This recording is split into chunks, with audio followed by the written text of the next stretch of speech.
suis venu pour porter un message. Le message, c'est que le CEVA présente un rapport entre coût et efficacité totalement insatisfaisant et que nous allons continuer notre association à lutter contre un projet qui présente cette caractéristique. Et donc, nous pensons, et nous le ferons, le référendum financier contre la loi, s'il était voté par le Grand Conseil, cette loi sera soumise au référendum financier et ce référendum financier sera lancé. Je pense que c'est important aujourd'hui d'être très clair sur cela. Notre association est tout à fait consciente qu'actuellement, il faut une mobilité efficace pour la région. Pas simplement pour le canton, mais pour la région genevoise. La région, comme on appelle, franco-valdo-genevoise. C'est certain. Mais il faut que cette mobilité soit efficace et il faut qu'elle soit dans un rapport raisonnable entre efficacité et coût. Parce que sinon, elle va absorber beaucoup trop de ressources et cela n'est pas acceptable de notre point de vue. Notre présentation commence par une infrastructure qui a été, sur une base de 2000, estimée à 941 millions. Ici, c'est le budget initial du CEVA qui ressort d'une loi de 2002. Il y a une loi de financement qui a été votée. On nous a dit très longtemps que ce budget serait tenu. Voilà ce qu'il en est aujourd'hui. Le 25 février 2009, le Conseil d'État lui-même a revu le coût total du projet et il admet actuellement un coût de 1 473 millions, à savoir une augmentation de 57%. Mais il y a plus. Actuellement, la moitié des appels d'offres seulement est rentrée avec une augmentation de 119 millions par rapport au prix estimé. Nous avons estimé qu'il n'y a aucune raison de penser que la deuxième tranche des appels d'offres ne va pas se situer dans des surcoûts de manière équivalente. Donc nous avons affecté 119 millions. Ensuite, nous avons pris les aléas géologiques. Alors ici, vous constaterez, si vous étudiez le projet de loi du Conseil d'État, que les aléas géologiques figurent expressis verbis dans le projet. Mais je vous laisse deviner pour combien de francs. 0 francs. Nous avons de façon très conservatrice estimé que les aléas géologiques doivent être chiffrés à 25% du projet du tunnel, du projet de base. Le tunnel était en 2000 chiffré à 753 millions. Et donc voilà, 25%, 188 millions. Ensuite, sur les détails que je reviendrai, nous avons estimé les coûts des imprévus hors tunnel à 47 millions. Et le taux de renchérissement de 2009 à 2015, nous avons estimé qu'il était à peu près du même ordre de grandeur que celui que nous avons connu jusqu'à fin 2008, donc environ 180 millions. Ce qui fait passer le CEVA, avec ces montants-là, à 2 milliards 7 millions.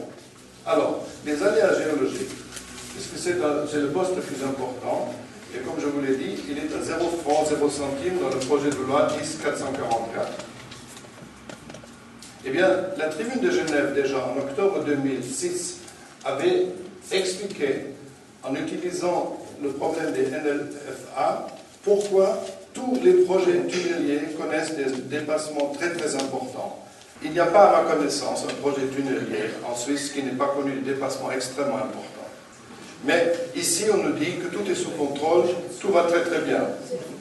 Alors, je voulais rappeler qu'il y avait le 3 mars de cette année un effondrement à Cologne.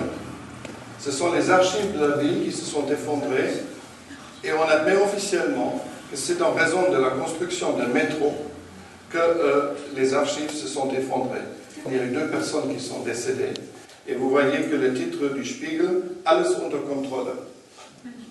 Nous disons en résumé que la part cantonale du budget a subi une désinformation systématique. Parce que lorsque le financement a été voté en 2002, on a parlé de la part cantonale de 401 millions. Et on a dit continuellement que ce budget sera tenu. Et ce sont des déclarations répétées de M. Kramer et Pira que le budget va être tenu. L'interview de M. Kramer en mars 2007, où il dit que les propos des anti-CEVA sont scandaleux, Le budget de l'ordre du milliard de francs sera tenu sur le magistrat. Donc, je vous rappelle que le budget était de 941 millions de francs, donc disons de l'ordre de milliard. Je demande à être jugé sur pièce. Depuis que je suis au gouvernement, aucun projet n'a dépassé l'enveloppe qui lui a été allouée. Alors maintenant, une année plus tard, c'est M. Marc Müller qui s'est exprimé à propos des augmentations du SEVA. Il a dit qu'il faut environ s'attendre à une augmentation de 10%.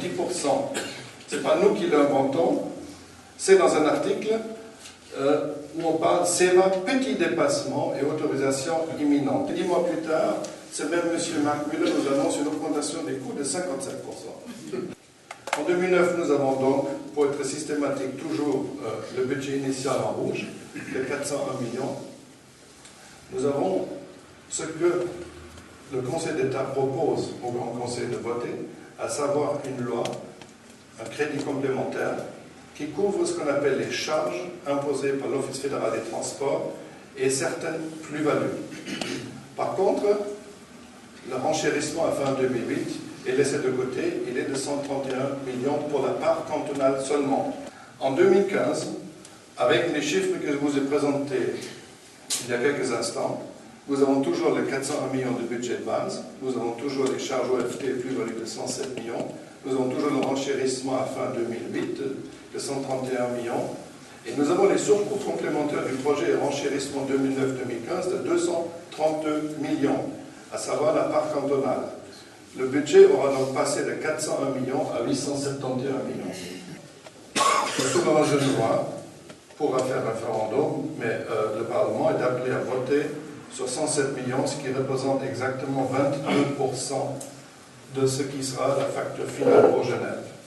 Ce qui se passe, les Genevois auront donc la surprise de découvrir 363 millions supplémentaires lors d'une loi de bouclement en 2015, en sus des 107 millions qui seront votés maintenant.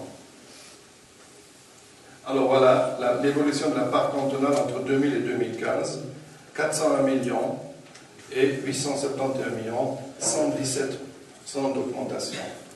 Voilà ce qui est appelé la maîtrise des coûts est excellente. Alors voilà ce qui nous fait dire que 2 milliards, c'est définitivement trop. Beaucoup trop, ça absorbe beaucoup trop de ressources. Et il faut un meilleur projet. Nous ne sommes pas pour un meilleur projet, mais nous n'avons jamais vraiment eu l'oreille du gouvernement, malgré tous les efforts que nous avons déployés.